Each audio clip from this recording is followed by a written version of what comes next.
भूस्खलन में 18 मृत 67 निखोज।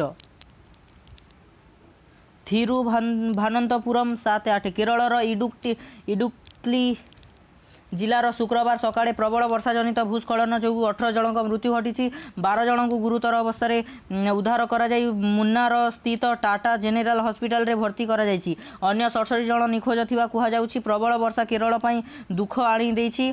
पर्यटन शहर मुन्नार ठारू 25 किलोमीटर दूर रे राजमलाई रे वर्षा जो भूस्खलन होइछि। शताधिक लोक बसवास करुथिबा उक्त अंचल को संजोग करुथिबा एक पोल गुरुवार वर्षा रे भासी जाइथिला। तेणु सेठाकू जाई लोकन को उद्धार करा जाई पारि नाही। खराब पाग जो उद्धारकारी दल अग्रसर होई पारु नथिबा तालुक ऑफिसर कहिसंती। भूस्खलन रे एबे एते संख्यार लोकंक मृत्यु घटना रे प्रधानमंत्री नरेंद्र मोदी मर्माहत बोली ट्वीट करिया सह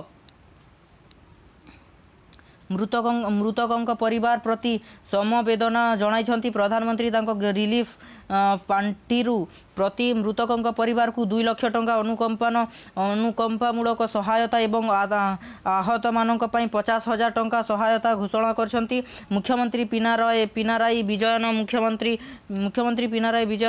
मृतकों परिवार को 5 लाख टंका लेखाए क्षतिपूरण देवाकू घोषणा करछंती। अग्निशम विभाग रे एक 50 जणिया स्पेशल टास्क फोर्स उद्धार कार्य रे नियोजित होईछि। सहायता पई मुख्यमंत्री कार्यालय पक्षरु वायुसेना हेलिकॉप्टर सहायता लोड़ा जाइछि। इतिमध्य जातीय विपर्यय प्रशमन बल एनडीआरएफ टीम भूस्खलन स्थल रे पहुंची।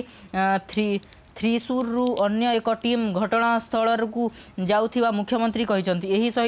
एथि सहित पुलिस अग्निशम कर्मचारी जंगल और राजस्व अधिकारी माननकु मध्य उद्धार कार्य रे सामिल हेबा लागि परामर्श दिया जाइछि।